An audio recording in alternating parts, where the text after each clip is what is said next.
نام ہی نام ہے جو کچھ احمدہ ونصلی علی رسولہ الکریم اما بعد اعوذ باللہ من الشیطان الرجیم بسم اللہ الرحمن الرحیم الا ان اولیاء اللہ لا خوف علیہم ولا هم يحزنون صدق اللہ مولانا العظیم وبلغنا رسولہ النبی الامین المتین الکریم اللہم صلی علی سیدنا و شفیعنا ذات سلام علیک یا رسول اللہ صلی اللہ تعالی علیہ وسلم۔ پوچھتے ہو شہید جیلاں کے فضائل آسی، پوچھتے ہو شہید جیلاں کے فضائل آسی، ہر فضیلت کی وہ جامع ہے نبوت کے سوا، ہر فضیلت کی وہ جامع ہے نبوت کے سوا۔ حضرات محترم، اللہ رب العزت نے اپنے کلام بلاغت میں ارشاد فرمایا، الا خبردار ہو جاؤ، ہوشیار ہو جاؤ۔ اللہ رب العزت نے ایک تاکید جاری کر دی، ایک الرٹ جاری کر دیا۔ حوالہ کی بات کیا ہے؟ اِنَّا، یعنی تاکید علت تاکید کا ذکر کیا۔ اللہ رب العزت نے تاکید کے بعد تاکید یاد فرمایا۔ اس کا مطلب ہے کہ بات سیریس ہے۔ میں آپ کو بتا دوں، اِنَّا کا ایک مطلب ہوتا ہے، اِنَّا کا مطلب ہوتا ہے بے شک، یعنی اِنَّا کے بعد جو بھی آئے اس میں شک نہ کرنا۔ اللہ رب العزت کی ہر بات بے شک ہے۔ ذَلِكَ الْكِتَابُ لَا رَيْبَ فِيهِ، کہ یہ وہ کتاب ہے جس میں شک و شبہ کی گنجائش نہیں ہے۔ لیکن اللہ رب العزت جسے خصوصیت کے ساتھ بے شک کہتے، وہ کتنا بے شک ہوگا؟ تو پتہ چل گیا کہ اِنَّا کے بعد جس کا نام آئے گا وہ نام بے شک ہوگا۔ اِنَّا کے بعد جو طبیعت بیان ہوگی وہ طبیعت بے شک، اِنَّا کے بعد جو خصلت بیان ہوگی وہ خصلت بے شک، اِنَّا کے بعد جو عادت بیان ہوگی وہ عادت بے شک، اِنَّا کے بعد جو جماعت آئے گی وہ جماعت بے شک، اِنَّا کے بعد اس کا تذکرہ آئے گا وہ تذکرہ بے شک، اِنَّا کے بعد جو بھی آئے وہ بے شک ہے، اس میں شک نہ کرنا۔ اس لیے کہ اللہ رب العزت نے بے شک کہا ہے، تو آئیے ہم اور آپ غور کریں کہ اِنَّا کے بعد ہے کیا؟ اِنَّا کے بعد ہے اولیاء اللہ، بے شک اللہ کے ولی، بے شک اللہ کے ولی۔ میں آپ کو بتانا چاہتا ہوں، اب ہمیں کسی کو بتانے کی ضرورت نہیں ہے، اب کسی کو یقین دلانے کی ضرورت نہیں ہے کہ غوث اعظم کا کیا مقام ہے، غریب نواز کا کیا مقام ہے، مخدوم سمنہ کا کیا مقام ہے، بابا فرید الدین گنج شکر کا کیا مقام ہے، بابا ثابت قلیری رضی اللہ تعالیٰ عنہ کا کیا مقام ہے۔ اب ہمیں کسی کو بتانے کی ضرورت نہیں ہے کہ وارث دیوا کا کیا مقام ہے، اب کسی کو بتانے کی ضرورت نہیں ہے کہ سیدنا سالار مسعود غازی کا کیا مقام ہے۔ ارے کسی کو بتانے کی ضرورت نہیں ہے کہ امام عشق و محبت سرکار اعلیٰ حضرت کا کیا مقام ہے، کیونکہ اللہ رب العزت نے انہیں بے شک کہا ہے۔ اور جو اللہ کے بے شک میں شک کرے گا، ہم کو اس کے ایمان میں بھی شک نہیں کریں گے کہ بچا ہے یا گیا، کیونکہ وہ اس میں شک کر رہا ہے جسے اللہ رب العزت نے بے شک کہا ہے۔ میں آپ کو بتانا چاہتا ہوں کہ اِنَّا کے بعد اگر شیطان آ جائے تو اس کی شیطانیت بھی بے شک۔ اب یہ نہ کہنا کہ شیطان کوئی چیز نہیں ہے، شیطان کا وجود نہیں ہے، قرآن کے منکر ہو جاؤ گے، کافر ہو جاؤ گے۔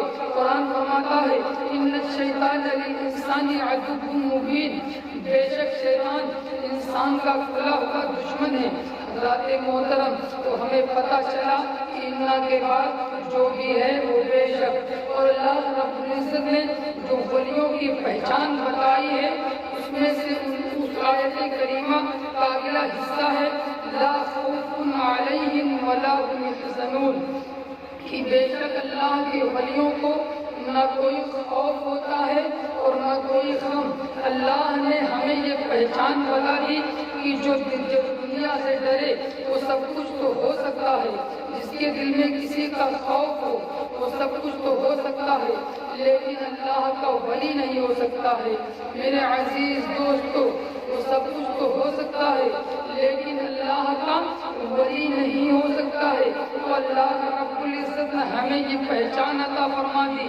اب آئیے اسی پہچان کو لے کر حضور غوث اعظم رضی اللہ تعالیٰ ہمارے اور آپ کے بڑے پیر حضور غوث اعظم رضی اللہ تعالیٰ کی شان کیا ہے۔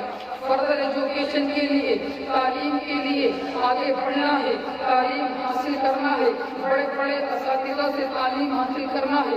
اسی غرض کے تحت سرکار غوث پاک رضی اللہ تعالیٰ اپنی والدہ ماجدہ سے اجازت لیتے ہیں اور سفر شروع کر دیتے ہیں۔ واقعہ بہت مشہور ہے، واقعہ نگاری مقصود نہیں ہے، اس سے میں آپ کو ایک نقطے کی طرف لے چلنا چاہتا ہوں۔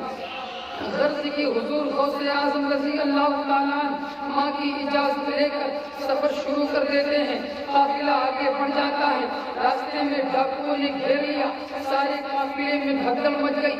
کوئی اپنی جان بچا رہا ہے، کوئی اپنا مال بچا رہا ہے، کسی کو جان کی فکر ہے تو کسی کو مال کی فکر ہے۔ غرض کی سارے قافلے میں بھگدڑ مچ گئی، کوئی دائیں بھاگ رہا ہے، کوئی بائیں بھاگ رہا ہے، کوئی پچھم بھاگ رہا ہے، کوئی پورب بھاگ رہا ہے، کوئی مشرق بھاگ رہا ہے، کوئی مغرب کی جانب بھاگ رہا ہے۔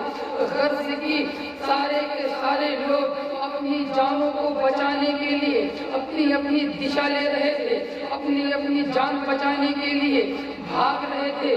لیکن انہیں بھاگنے والوں میں ایک ذات ایسی بھی تھی جو نہ کہیں بھاگ رہی تھی، نہ پریشان تھی، بلکہ اس کے قلب پہ سکینہ نازل تھا۔ پورے قلب کے سکون کے ساتھ وہ ذات وہیں پر کھڑی تھی۔ ارے وہ ذات کسی اور کی نہیں بلکہ سرکار غوث اعظم کی ذات ہے۔ ارے نہ اگر کوئی پوچھے اے غوث اعظم آپ کو نہیں بھاگ رہے ہیں، آپ کو بھی جان پیاری ہونی چاہیے، آپ اپنا مال بچا لیجیے، آپ بھی کوئی دشا لے لیجیے۔ جان قیمتی ہے، جان انمول ہے، اس کی کوئی قیمت نہیں، آپ بھی کوئی دشا لے لیجیے، آپ بھی کسی طرف نکل جائیے۔ تو غوث اعظم رضی اللہ تعالیٰ بتائیں گے ارے نادان تجھے پتا نہیں ہے کہ اللہ کے ولیوں کو نہ کوئی خوف ہوتا ہے اور نہ کوئی غم، اور تجھے پتا نہیں ہے کہ جو بھاگ رہے ہیں یہ دہلی والے ہیں اور ہم کھڑے ہیں تو ہم علی والے ہیں۔ سبحان اللہ، ہم کھڑے ہیں تو ہم علی والی ہیں۔ دیکھا آپ نے سرکار غوث پاک رضی اللہ تعالیٰ نے اپنے بچپنے کے عالم میں قرآن کی آیت کے مطابق اپنی ولایت کو ثابت کر دیا۔ میرے عزیز دوست کو اس کے بعد ہوتا کیا ہے، ڈاکوؤں نے گھیر لیا، آپ کو سردار کی بارگاہ میں لے جایا گیا۔ اس نے پوچھا، آپ نے سچ سچ بتا دیا۔ اب سرکار غوث اعظم نے ارشاد فرمایا میرے پاس 40 اشرفیاں ہیں۔ صدری ادھیڑی گئی تو آپ کو اس میں جو ہے اشرفیاں نکلی۔ یہ دیکھ کر ڈاکوؤں کے سردار نے کہا اے لڑکے تو اپنا مال بچا سکتا تھا، اپنے مال کو چھپا لیتا، تم نے اپنا مال ظاہر کیوں کیا؟ تو سرکار غوث پاک رضی اللہ تعالیٰ کا جملہ نوٹ کرے اور اپنی دل کی تختی پر نوٹ کر لیجئے کہ سرکار غوث پاک رضی اللہ تعالیٰ نے ارشاد فرمایا میری ماں کا یہ عہد تھا، میں نے اپنی ماں سے یہ وعدہ لیا تھا کہ میں کبھی جھوٹ نہیں بولوں گا، اور میری ماں نے یہ نصیحت کی تھی کہ اے بیٹا عبدالقادر جیلانی زندگی میں کتنی ہی بڑی مصیبت کا سامنا کرنا کیوں نہ پڑے لیکن زندگی میں کبھی جھوٹ نہ بولنا۔ سرکار غوث پاک نے فرمایا میں نے اپنے ماں کے وعدے کو پورا کیا۔ یہی جملہ نکلنا تھا کہ وہ جو ہے جملہ ان ڈاکوؤں کے سردار کے جو ہے دل میں ہدایت کا تیر بن کر پیوست ہو گیا اور وہ فوراً پکار ہوتا ہے اشہد ان لا الہ الا اللہ و اشہد ان محمدا عبدہ و رسولہ، اور ساتھ ہی میں اس کے جتنے سپاہی تھے، اس کے جتنے چہرے تھے، سب کلمہ پڑھ کر مسلمان ہو جاتے ہیں۔ اسی لیے سردار کو ٹارگیٹ بنانا ایک عظیم کام ہے، اس لیے کہ جب سردار کسی چیز کی طرف مائل ہو جاتا ہے، کسی طرح کی طرف جو ہے چلا جاتا ہے تو اس کے چاہنے والے بھی، اس کے جو ہے سپاہی بھی اسی کی طرف جاتے ہیں۔ غرض کی سرکار غوث پاک رضی اللہ تعالیٰ نے اسی مقام پر اتنے سارے لوگوں کو اسلام کی دولت سے مالا مال فرما کر ولایت کی جماعت میں داخل فرما دیا۔ یہ ہے علی کے گھر والوں کا ہاتھ کہ جس کے ہاتھ پہ اگر کوئی توبہ کر لے تو اللہ رب العزت اس کو ولایت بھی عطا کر دیتا ہے۔ سرکار غوث اعظم رضی اللہ تعالیٰ کا مقام و مرتبہ بہت ہی بلند والا ہے۔ شاعر کہتا ہے کیا پوچھتے ہو شہید جیلا کے فضائل آسی، ہر فضیلت کے وہ جامع نبوت کی سوا۔